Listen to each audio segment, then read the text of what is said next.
Welcome to Our Voice. I'm Kim Peake. And I'm Rebecca Evans. We have a great show lined up today, starting off with the founding producer of the Idaho Shakespeare Festival, Doug Copsey. We're also talking about the issue of human trafficking today with Idaho Coalition for Justice.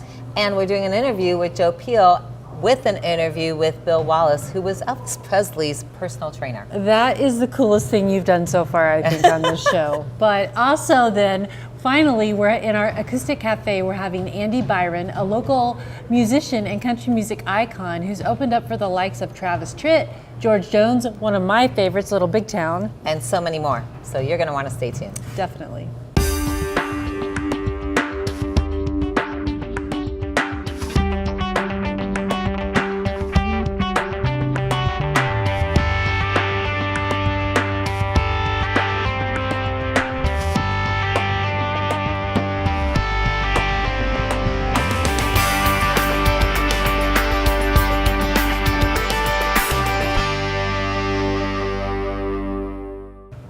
As you know, we film here at CenturyLink Arena, and it's a great day today. We've got basketball in the background with the Stampede practicing, and the support of the Grove Hotel has just been fantastic. That's right. There are limitless amenities here, which means the Grove Hotel, which means the bar at the Grove Hotel. And Kyle, the bartender, was kind enough to make Kim and I these special drinks.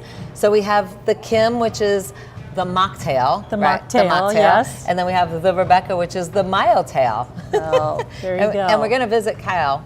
Yeah, we're going to visit Kyle so he can share with us his secret recipes. Right, but not till the end of the show. So you have to stay tuned. You have to stay with us.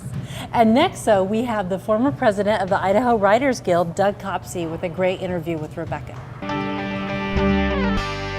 Our next guest is the founding producer of the Idaho Shakespeare Festival. He's also the former president of the Idaho Writers Guild, and he has written screenplays, produced and directed films such as One Light, One World, which is a film about the 1992 Olympic Winter Games. We welcome to our show, Our Voice, Doug Copsey. Welcome, Doug. Thanks, Rebecca. Nice to be here. Great to have you here. And I'm so excited because one of my favorite things to do is in Idaho is the Idaho Shakespeare Festival. So I am dying to know, where did that inspiration come from? Well, it started with a group of actors that I met back in the 70s that were just such a great group. We were doing a bunch of theater together, and we always were talking about how we could make a living as actors as opposed to just doing it for free and having day jobs. And then they built One Capitol Center and that beautiful Greek amphitheater down there, and we managed to get a play put together, Midsummer Night's Dream, ran it for 2 weeks, 3,500 people showed up, who knew? And we were off and running with the festival. Now this is the 40th summer this year. The 40th summer, that is incredible. Yeah. Well, it has been such an icon for Boise, for the Treasure Valley. And you said make a living as an actor, which reminds me, one of the things you really go out and do for the writing community and the art culture is talking about making a living as an artist, as a writer. So what one tip would you give to writers out there? Oh, there's more than one. It takes a lot of effort, but just like any career, you pick a career and you go down that path. I mean, as far as writing, you just got to write, obviously. If you're going to act, you got to act. You just got to keep looking for work and go after it and not necessarily be too picky about what you're getting sometimes, just if you want to stay in that career. Yeah, so if you want to stay in the career, you want to kind of push yourself, stretch yourself a little bit. Mm-hmm. Are there some conferences or workshops coming up for writers in the community? There are. Idaho Writers Guild this is our second year of our Writers Workshop series. Every other month we have an author come in for a Saturday morning workshop. It'll be at the Riverside Hotel, and Michael Brent Collings actually is the first one. We're capping it off in October. I'm very excited about Robert Dugoni, a thriller author who is out of Seattle, a best-selling author. He's going to do an all-day Saturday workshop for our final one in October, so that'll be good. We used to do an event called Idaho Writers Rendezvous for 4 years. This year we're changing that up a little and doing an event called Pitch Fest. We've got 4 agents coming in and 4 editors from around the country, and so you sign up for that event, you'll be able to come in and pitch your project, your book, or whatever to agents and get a manuscript evaluation one-on-one with the editors. That's an amazing opportunity for writers really to be able to get in front of an agent and pitch your story. Yeah. It's way different than sending those written inquiries. So. Oh yeah, those query letters can be really depressing sometimes. Right. But this is your chance to... The non-responsive. Yeah. It's a little this more is your depressing. chance to be depressed in person when you pitch the agent. Well, but no, it's great. Well, and I'm sure along the path, I mean, you've been writing and developing and creating for years. Is there a funny story something happened on the way to writing a story, something that you could share. The writing is just the writing, and sometimes it gets real drudgery, but the one story that does come to mind is actually an acting story. In the 1984 season of the Idaho Shakespeare Festival at the Park Center site, we were doing a brand new play called Robin Hood, and I got fortunate enough to be Robin Hood, which was really fun. So you wore green tights? I had green tights, okay. But the opening scene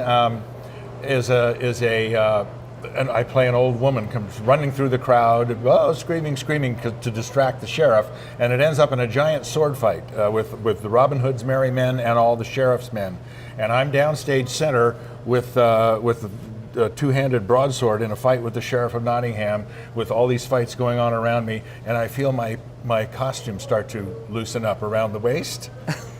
And I mean, you're in the middle of this highly choreographed fight, and you're trying to make it look as real as possible. And here go my pants, right down to my knees. Oh, so it was live stage. It was live stage. There's no editing, 500 people sitting out there, and I'm in my tighty whities in a sword fight. The guy playing the sheriff, Russell, looked at me and he goes, "What are we doing?" I said, "Don't stop." So we kept going. We finished the fight, and I pulled up my pants and walked off. And it was great. The audience, of course, went berserk. They loved every minute of that. But that was sort of my most embarrassing and yet fun moment too. I look back on that with great fondness. Well, and it builds character. I think It does. I think there's so much correlation between actors and writers and athletes. I mean, you just have to kind of plow through and get over it. You do. Right? You do. It's just. You take a job on, whether it's a role in a play or a novel you're going to write or whatever, and you just got to work your way through it. And until you get to those famous words, the end, you're not done. And I think most writers, most creative people feel like there's really not an end point. There's always something more to improve upon, so that's probably a challenge for most of us. That's a difficult part for a writer, is letting go. Right. Saying, okay, I'm finished with Yeah, that. there go my babies out to the world. Yeah, because you do have to do that. I mean, eventually, you could spend your whole life on one story and refine, but sooner or later, it's just better for you as a writer to move on to another project. To give it up. Yeah. Okay, one last question. Do you have a life lesson as a writer or actor, just a creative person that you'd like to share with us? It's some advice my mom gave me when I was in college and getting ready to graduate, and she just said, follow your heart. Wow. Do what you want to do. So follow your heart. I always have kept that real close to my heart and have done that. It's not always the most lucrative career path that I've chosen, and I know a lot of people probably feel the same way with theirs. But if you love what you're doing, you're going to be happy, and that's the key. Yeah, thank you so much. Thank you for bet. being here. And if people want a copy of any of your books, products that are out there, or to get in touch with you, how can they do that? They can go to any area bookstore has the books. CaxtonPress.com has the books. And you can contact me through DougCopseyProductions.com. Okay, awesome. Thank you so Great. much. Thanks, Rebecca. Okay, coming up next, we have a little more serious chatter when it comes to human trafficking. Stay with us. Well, most of us have heard the term human trafficking, but I don't think most of us are familiar with this. So we've asked our own show host, Kim Peake, to come on board because she is the president of the Idaho Coalition for Justice, so you're kind of an expert to talk about this topic. So tell me, first of all, what is Idaho Coalition for Justice? Well, first of all, I really appreciate our voice giving some recognition to this issue, and it's really great to be able to talk about it. So we started IC Justice because we really wanted to promote awareness of human trafficking here in Idaho and around the world. We're fortunate that it doesn't happen to a large extent here, but it still does happen. So we're taking preventative action Yes. here in Idaho. That's part of IC Justice. One of the things I'm concerned about is who are the at-risk, target audience, if you will, Right. when it comes to human trafficking. There must be somebody that's more at risk than others. That's true. I mean, to some degree, anybody can be at risk if you're in a situation that it can happen. But, we need to look at foster kids across the nation. Foster kids are a population that we need to look at. And then just realizing that the average age it starts for kids in our country is 12 to 14 years. So 12 really years looking old. at stability for kids at that age. Right. And also there's some awareness. I mean, there's some warning signs. So, Yeah. kids can get approached so easily in so many different ways. Somebody just pausing and asking for directions, for example, can get a kid's attention and then off they go. I mean, Right. it's not hard for a predator to get a hold of a kid who's isolated or alone or doesn't have that stability?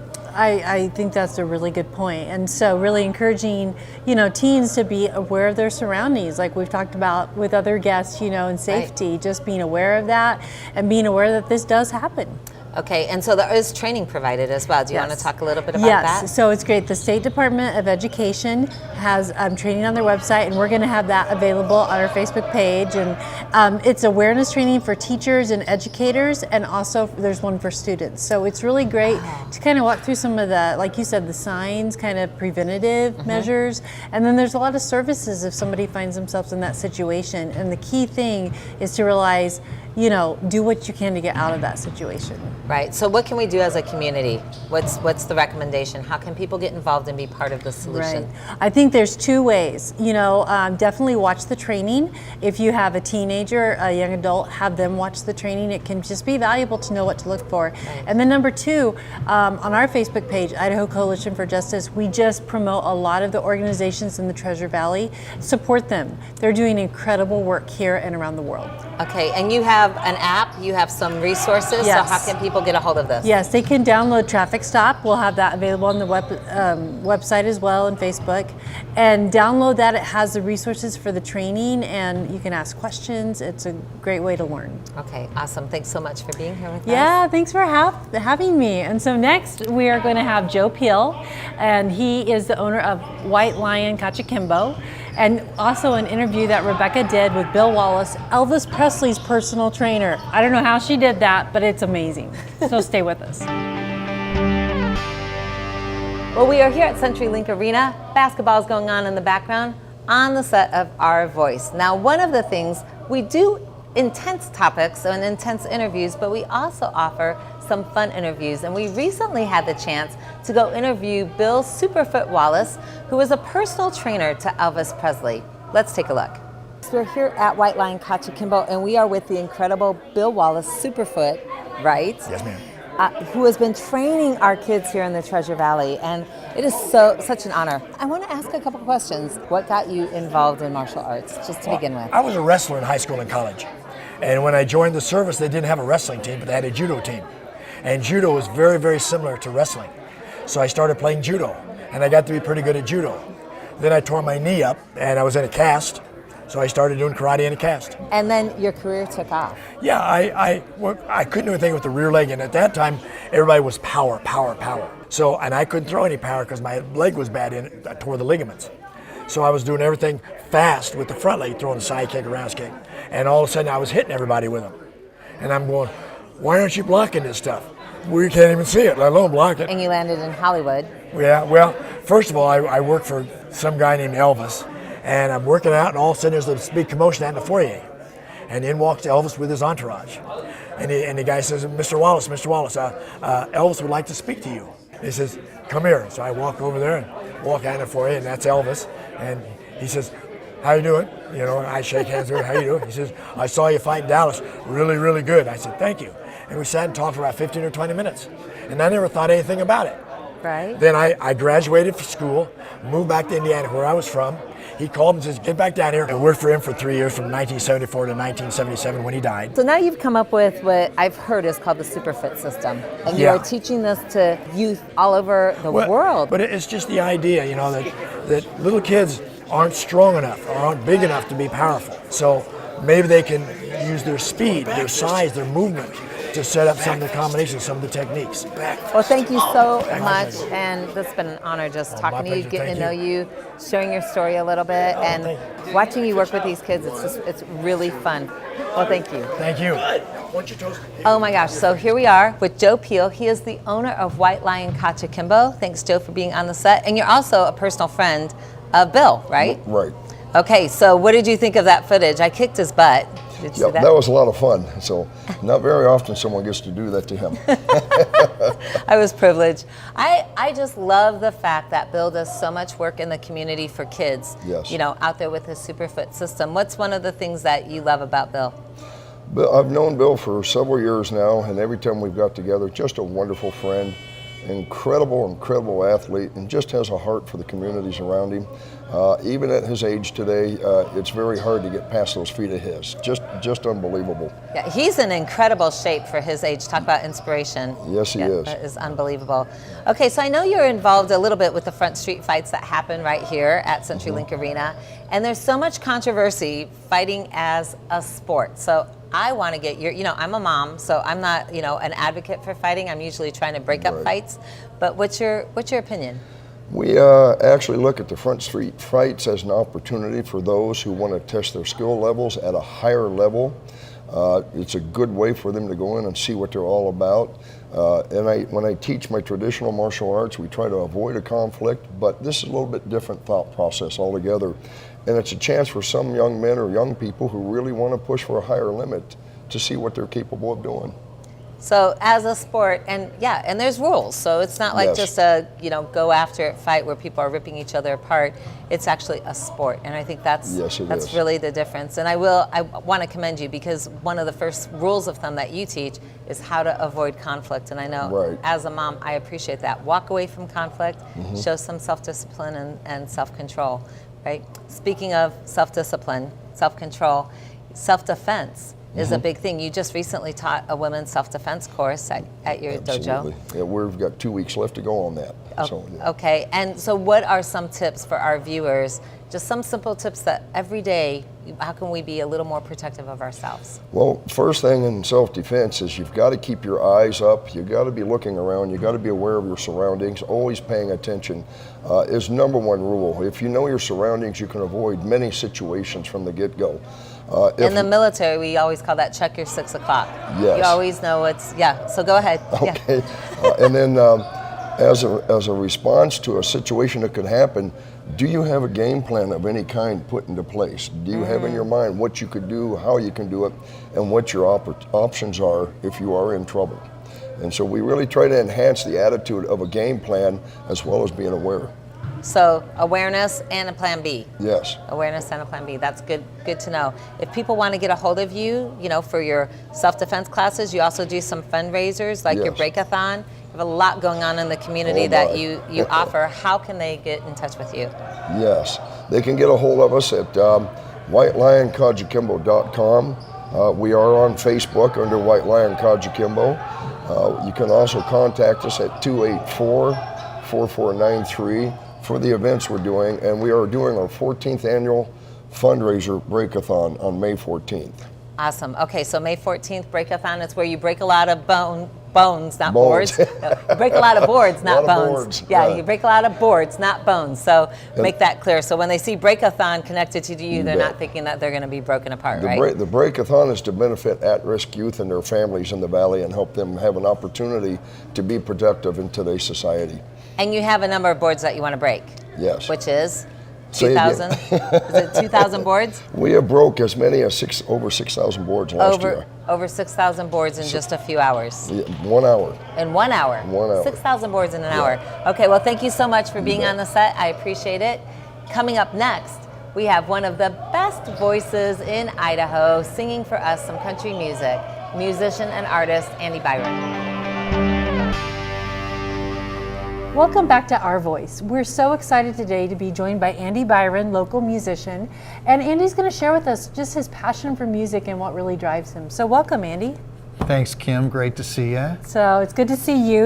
We'd like our viewers to get to know you a little bit. So share a little bit about someone who really inspired you in music. Oh my gosh. Gordon Lightfoot, the Kingston Trio, and my big hero is Michael Martin Murphey. And lucky to be friends with him today, too. We're buddies. So. Yeah, I was going to say, I know that you know him well, and we'll talk about that more in a few minutes. But also, whenever we have musicians on, Our Voice, we feel like you all know the best places to eat from your touring and playing. So what's one of your favorite places in Boise? Mexican food's number one. Number one, so okay. Matador or Chapala, those are my two faves. That's where we can find you. And La Tapatia, too. He's pretty good over there, too. Okay, there's a lot of good ones. So, well, getting back to the music, I know you've played for many years, and I know you've had the opportunity to play with a lot of amazing people. So share some of those experiences. I have been very blessed, very lucky. I got to open for Travis Tritt, Randy Travis, the great George Jones, the great late George Jones, Michael Murphy several times, and a whole slew of artists also through my Americana music series.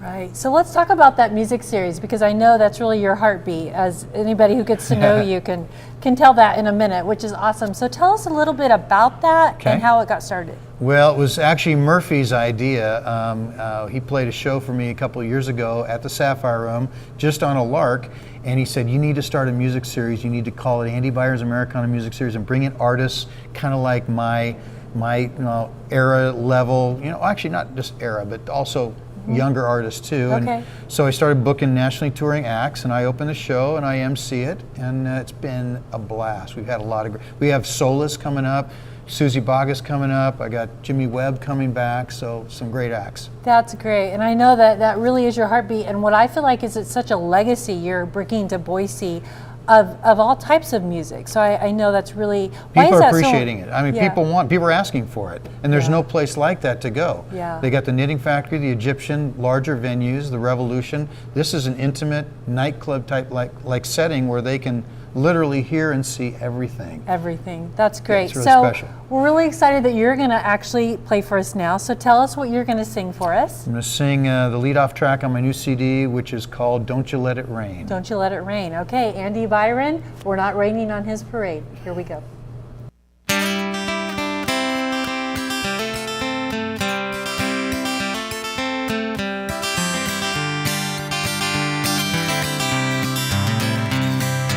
Moon shining bright on my Idaho home, Idaho home far away. Wind hums a tune round my Idaho home, Idaho home. Hear it play, hear it play. I have been caught in the eye of the storm, eye of the storm, but man, it's real. Like a flower in bloom, now I'm soaking up the sun, soaking up the sun. That's how I feel, how I feel. Don't you let it rain on my parade, 'cause I just wanna stay right here where I am. And I don't forget how lucky I am, lucky I am on this road.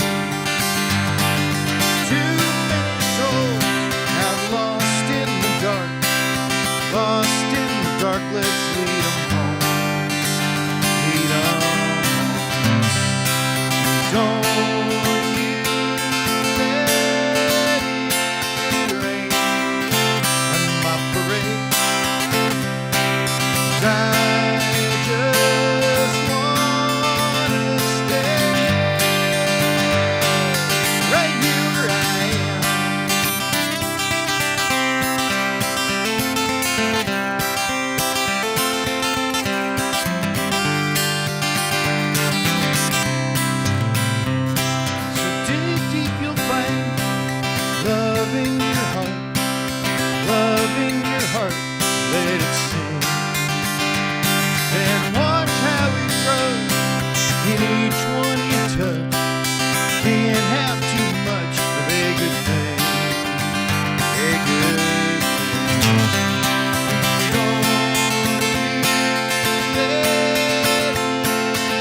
Andy, that was fantastic. That's one of my favorite songs on the CD. Thank you for thank sharing it you. with us. Thank you. So to kind of wrap up, we just wanted to ask you, we love to ask people, what's one of the biggest life lessons you've learned being a musician all these years? It's just the connection to people. It's the common language. You know, you don't even have to speak the same language, but that music ties people together. It does. Yeah, it does. that's what it does. That's a great way to put it. That's so true. And so, how can people find out more about you, where you're playing next, and about the Americana series? Well, they can go to my website, www.andybyronmusic.com. Okay. And coming up, Penn Gillies on the 27th of February, and then the shows with Solace in March at the Sapphire Room. At the Sapphire Room. Okay. Well, you can find Andy there. Find out more about him on his website. Thank you so much for joining us. Pleasure, Kim. Good to see you.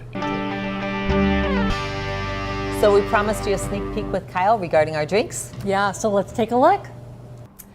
As promised, we have showed up on Kyle Brookman's turf here at the Grove Hotel in the bar, and he is going to show us the cocktails that you made for Kim and I, the mocktail and the mildtail. But first of all, I want to know where your inspiration came from for the drinks. Well, for the Kim drink, I started with a recipe that was shared by a math professor from Boise State, and I made a couple slight adjustments, added some cucumber to the drink. The Kim has like a almost British flair to it. Okay, so tell me about the Rebecca. I have a drink named after me. The Rebecca started with the lavender simple syrup. We wanted to incorporate some summer flavors.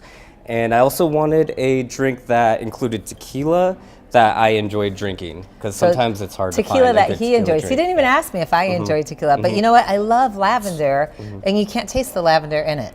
It's there. It's hidden. There. It's yeah, hidden. it's ever so subtle. So if I had yeah. the palate for lavender, I'd know, right? But I Yes. don't. Okay, Yep. so you're going to show us how to work this magic, right? Yep.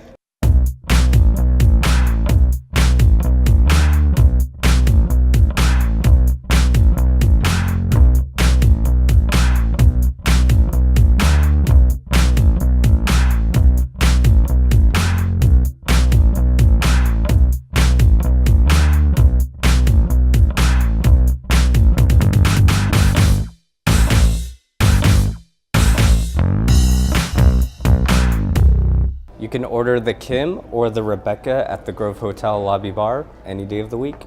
The drinks. Okay, and we want to thank the Grove Hotel. They're one of our premier sponsors, so we really appreciate them supporting Our Voice. Cheers. Cheers. Our Voice is here to share stories of impact and empowerment. To be a voice for the voiceless. And we want you to be part of Our Voice community. We want to thank you, first of all, for watching Our Voice. And invite you to join the Our Voice community on our Facebook page and be a part of our ongoing conversations. That's right, at Our Voice Idaho. And we also want to thank our sponsors because we couldn't do it without you So just remember that your voice matters. here on Our Voice.